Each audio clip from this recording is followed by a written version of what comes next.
இப்போ பாருங்கள், இது போல் பாட்டிலில் இது பண்ணி வச்சுக்கிட்டேன். வேணுன்னா கொஞ்சம் நம்ம விட்டுக்கலாம். விட்டு கையில் நல்லா கலக்கி தேய்ச்சிக்க வேண்டியதான். கொஞ்சம் வாமாக இருக்கும்போதே பாட்டிலில் ஊற்றிட்டு அப்போ கெடாது.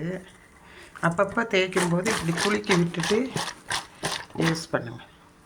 இது வந்து நீங்கள் மெஹந்தி கலக்குறீங்கனாலும் இந்த தண்ணியில் கலக்கலாம். ஏன்னா காப்பித்தூள் இருக்குது, வெங்காயத்தாள் இருக்குது. ஷாம்புக்கும் கொஞ்சம் போட்டு நீங்கள் இப்போ வாஷ் பண்ணிங்கன்னா அரிசி கழிஞ்ச தண்ணி இருக்கிறதுனால கஞ்சி தேவையில்லை, நல்லா யூஸ் ஆகும். நிறைய யூஸ் பண்ணணும்னு இல்லை, ஒரு ஸ்பூன் எடுத்து அப்ளை பண்ணிங்கனாலே போதும்.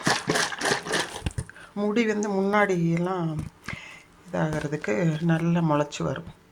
வயசானால் முன்னாடி இருக்க முடியெல்லாம் கொட்ட ஆரம்பிச்சிரும், சொட்டையாகும். அதுக்கு இது நல்ல ரெமிடி. நான் யூஸ் பண்ணதில் தெரிஞ்சது இது. யூஸ் பண்ணி பாருங்கள். சப்ஸ்கிரைப் பண்ணுங்கள் என்னோடய சேனலை.